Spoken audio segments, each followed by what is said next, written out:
A continuación tendremos al doctor Sergio Durán Barragán, que es presidente del Colegio de Reumatología de Jalisco, es reumatólogo de la Universidad de Guadalajara, es profesor investigador y actualmente ha tenido el seguimiento de lo que es la encuesta en México y en diferentes ciudades de hospitales de México sobre el enfoque de la discapacidad en distintas enfermedades musculoesqueléticas. Doctor.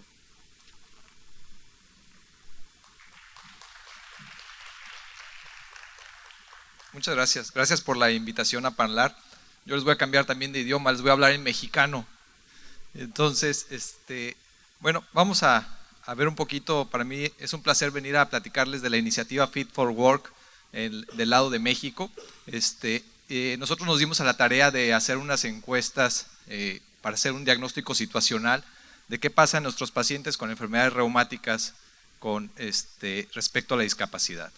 Es una muestra de encuestas competitivas, se realizaron 300 encuestas de enero a marzo del 2015 y en los cuales participaron 5 centros en México, de Coahuila el doctor Francisco Guerrero Díaz, la doctora Magdalena Alcalá en Centro Médico La Raza, el doctor Lucio Ventura en la Ciudad de México, el doctor César Ramos en Guadalajara y su servidor Sergio Durán en Guadalajara. Son centros privados y públicos, entonces es la muestra que les voy a presentar. Las características basales de la población, bueno, como les decía, son pacientes de distintos estados de la República de México.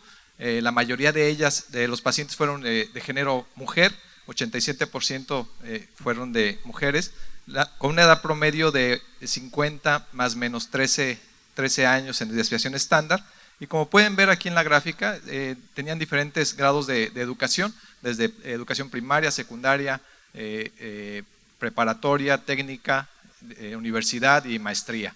Una muestra más o menos equitativa.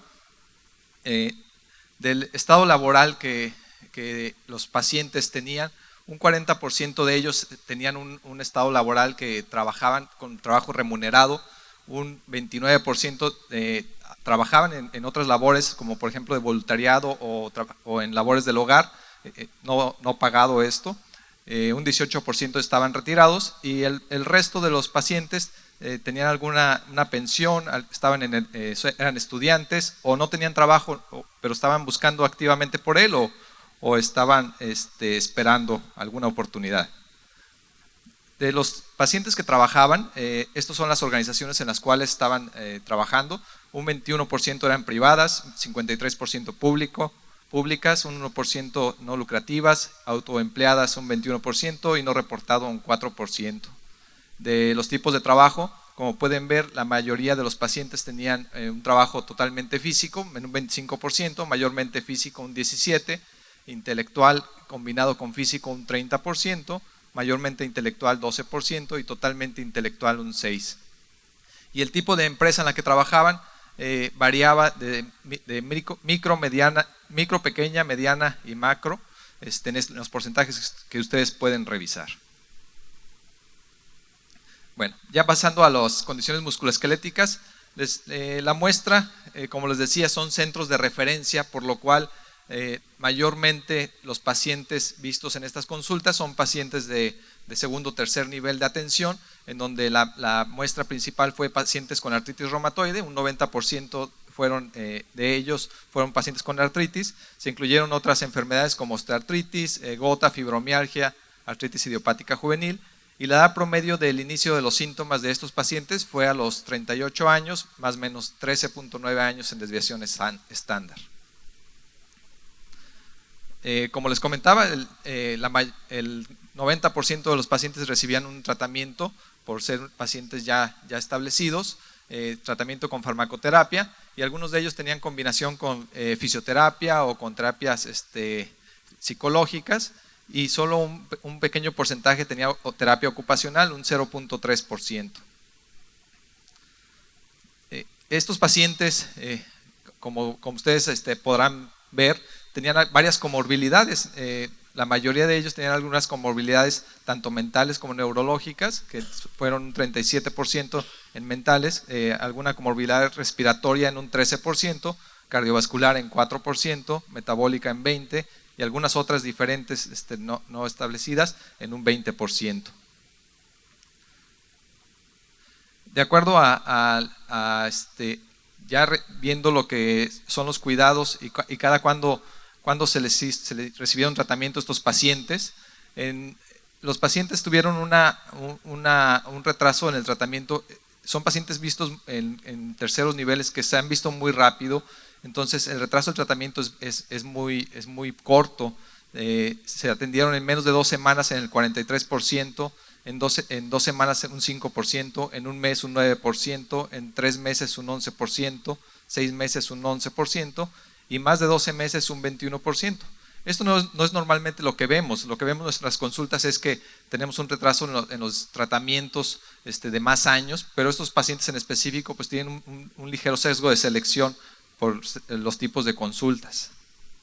Se les preguntó a los pacientes si habían recibido alguna ayuda de sus familiares o amigos y un 45% dijeron que sí, pero un 55% de ellos no han recibido alguna ayuda. O sea, son pacientes que han sido olvidados por la familia o por los amigos.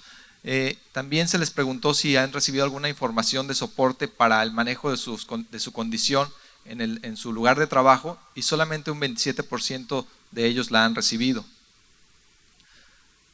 De acuerdo a sus actividades laborales, se les preguntó también si el paciente le ha dicho a su jefe directo o a su empleador acerca de su enfermedad o condición musculoesquelética y un 86% dijeron que sí. Sin embargo, un 23% dijo que no y el resto son porque el 21% restante es porque son autoempleados, tienen algún negocio propio o trabajan por su cuenta.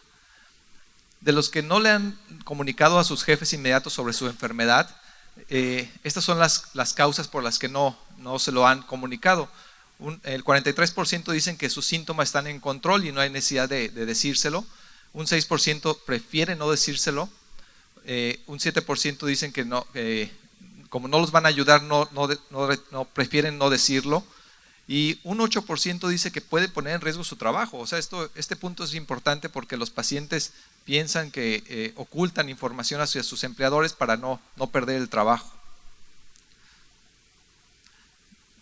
También se les preguntó cuál era la razón que les preocupaba más acerca de su lugar de trabajo como resultado de sus condiciones musculoesqueléticas. Y más de la mitad dijo que algo que les preocupaba considerablemente es que no poder realizar su trabajo y sus responsabilidades adecuadamente. Esto es muy importante porque este punto el paciente no lo toca en la consulta, pero es un punto muy importante que ya lo veíamos en las conferencias previas.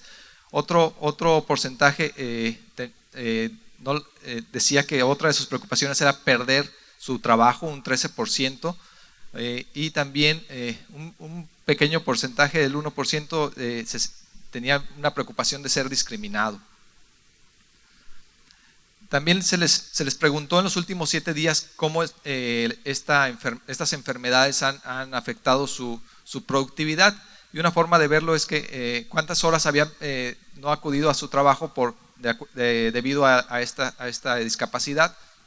Y dentro de los últimos 7 días, cuántas horas habían trabajado fue un promedio de 31.5 con una desviación estándar de 19.7 y una mínima de 0 y máxima de 48. O sea, pueden ver que se perdieron muchas horas en estos pacientes. Y en la siguiente pregunta que se les hizo es cuántas horas perdieron debido a condiciones musculoesqueléticas. Fue un promedio de 3.5, desviación estándar de 9.2. También se les preguntó en qué tanto afectó la productividad el tener estas enfermedades musculoesqueléticas mientras estaban trabajando, y el promedio fue de 2.9 con una escala que va de 0 a 10. También se les preguntó si habían discutido con sus jefes inmediatos o sus empleadores alguna opción para manejar mejor su condición en su lugar de trabajo. Y algo bien interesante es que 62% de los pacientes dijeron que ninguna opción se le había ofrecido por medio de su jefe inmediato superior. un porcentaje pequeños habían discutido algunas y la que tiene mayor puntaje es el cambio de actividades con un 13%, y también otra opción es tomar algún día en caso de que se sintiera mal como emergencia en otro 13%. Pero cambios de horas de trabajo fueron mínimos los pacientes que se les ofreció estas otras opciones. Y se les preguntó también cuánto gastaban al mes en consultas médicas relacionadas a su enfermedad, y el promedio que reportaron ellos fue de $30 más o menos $45 en desviación estándar. Esto recordemos que son pacientes que algunos de ellos se vienen en instituciones públicas y aún así tienen que hacer un gasto extra para atenderse por medio de la medicina privada. Y también se les preguntó cuánto gastaban al mes en fármacos relacionados a su enfermedad, y fue de $38 más o menos $51.5. También otra de las preguntas es de los pacientes que no estaban trabajando, ¿por qué? Porque ellos pensaban cuál era la razón que describía mejor por qué no estaban actualmente trabajando, y un 26% dijeron que su condición les dificultaba encontrar un trabajo. O sea, ese punto también es muy importante, porque las enfermedades reumáticas están limitando a nuestros pacientes el que puedan tener un trabajo que puedan hacer, porque son trabajos físicos la mayor parte de ellos. También otras 30% dijeron que su condición hace difícil que encuentren un trabajo que para ellos, y algunos otros ven difícil el proceso de aplicar para los trabajos. Bueno, en conclusión, los pacientes con enfermedades reumáticas siguen tomando trabajos físicos la mayoría del tiempo. Uno de cada 4 pacientes no está diciéndole a sus empleadores, a sus jefes acerca de su condición, y algunos de ellos por miedo a perder su trabajo. Otro punto muy importante es el que les comentaba, que más de la mitad de los pacientes no son capaces de realizar sus actividades en el trabajo, y que tienen miedo a perder el mismo por no poder realizar sus actividades adecuadamente. Bueno, con esto es mi última diapositiva y quedo a sus órdenes. Muchas gracias.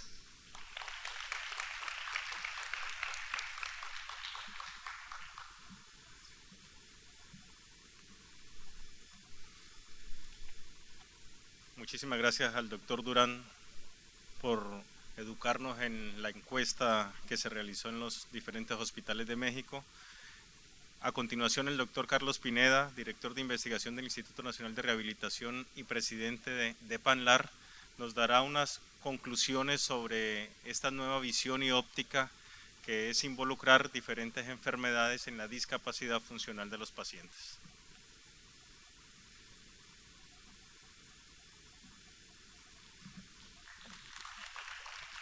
Gracias Roberto. Bien, pues hemos tenido una sesión muy productiva, 3 idiomas, diferentes experiencias, diferentes escenarios, planteamientos desde otros países, el doctor Stephen Vivan, el doctor Gata, el doctor Félix de México nos han expuesto algunas de sus experiencias. Yo quisiera solo remarcar algunos puntos de la discapacidad. ¿Qué es la discapacidad? No sé si ya ustedes han hecho esta pregunta. Bueno, pues tal vez no es tan fácil definirla, y engloba deficiencias, engloba limitaciones a la actividad y restricciones a la participación del individuo en todo su contexto. Y uno de estos contextos justamente es el trabajo. Y esta sesión ha sido dedicada a ese aspecto. Nos han dado números y el peso de la discapacidad tal vez no lo conozcamos con precisión. La discapacidad se esconde en nuestra América escondemos la discapacidad. La OPS ha estimado 34 millones de personas con discapacidad permanente. Tal vez un número mucho mayor es aquel de las personas que tienen una discapacidad temporal, 140 millones de personas. Sin embargo, a estos números tan impresionantes, si le ponemos la atención que se dedica a estos pacientes, entonces sí que es impactante. Solo 3% tienen acceso a servicios de rehabilitación especializada. Solo el 25% de los niños con discapacidad reciben educación. Esto, bueno, pues nos pone en un escenario, en un reto, en un desafío y en planteamientos muy serios de qué queremos, a dónde vamos. Nuestros sistemas de salud realmente se están adecuando a esta realidad, a este grande impacto que está teniendo la discapacidad. Hoy en día, y es la paradoja que vivimos a diario en nuestra práctica clínica, tenemos mejores instrumentos, mejores capacidades para conservar la vida, para preservarla. Sin embargo, estamos siendo colaboradores de la discapacidad al mejorar la atención médica, al evitar esos decesos. Muchas veces lo que queda ahí son personas con discapacidad. Entonces, dicho de otra manera, estamos generando más años de vida, pero de vida con discapacidad. Esto es algo fundamental y es algo importante que debemos atender, y esa es la razón fundamental por la que se ha traído a este foro estos conceptos. Yo quiero agradecer a todos los participantes por traernos sus experiencias, por traernos todo este conocimiento que se tiene, y este es un curso de mitos y realidades y los desafíos que ponen esas realidades. ¿Cuáles serían las oportunidades que tiene Latinoamérica en relación a la discapacidad? Bueno, desde luego la intervención temprana, la prevención de la discapacidad. Eso sería pues una herramienta fundamental e inicial. Tener como una medida de desenlace clínico a la discapacidad y medir la discapacidad. La investigación sociomédica en este sentido es fundamental. ¿Qué sucede con las personas discapacitadas? ¿Ok? Ya fueron atendidas en su etapa aguda. ¿Qué sucede después? ¿Cuántas personas con discapacidad regresan a trabajar? A nivel social, ¿cuántas personas con discapacidad siguen casados? ¿Cuántos tienen una vida sexual? ¿Cuántas personas con discapacidad pierden su actividad, se retraen? Y por eso mencionaba hace un momento, la discapacidad se esconde. Este es un reto también. Mejorar nuestros datos. Hemos hablado aquí de datos muy fuertes, impactantes, pero en realidad creo que las estadísticas no las tenemos de manera completa.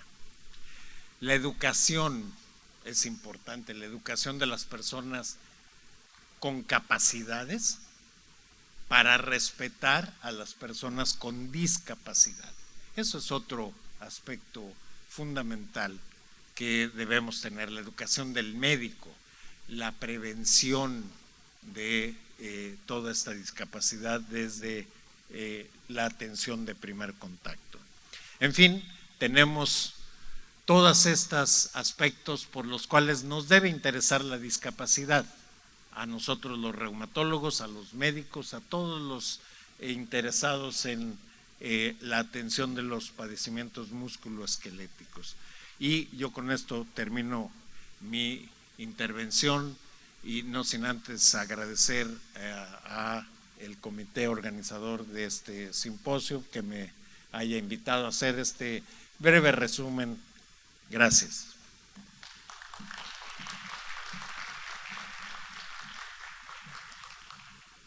Bueno, a continuación tenemos tiempo para 2 o 3 preguntas al doctor Ogata, al doctor Durán, al doctor Pineda, por favor. Si el público tiene alguna pregunta.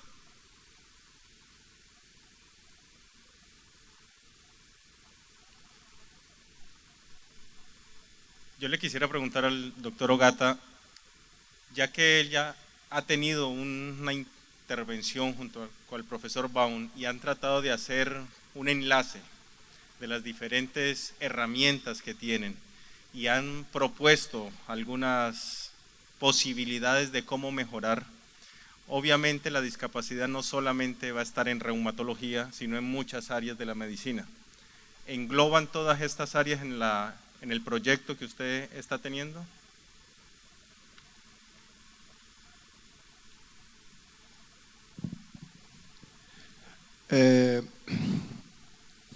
Português. Projeto Fit for Work, nós abordamos somente músculo esquelético. Como o professor Bivan falou, existe uma frequência muito grande de comorbidade com questões mentais e emocionais e que a gente precisa abordar. Mas é um recorte, né? E nós estamos abordando somente músculo esquelético. Eu acho que a nossa estratégia é, se a gente abordar tudo, a gente não vai conseguir atingir o nosso objetivo. Então, essa coalizão integra somente a abordagem em músculo esquelético. Muchísimas gracias. ¿Alguna pregunta del público? Bueno, muchísimas gracias por su atención, por esta excelente charlas y una nueva herramienta o nuevo enfoque de medición de nuestros pacientes a futuro. Muchísimas gracias.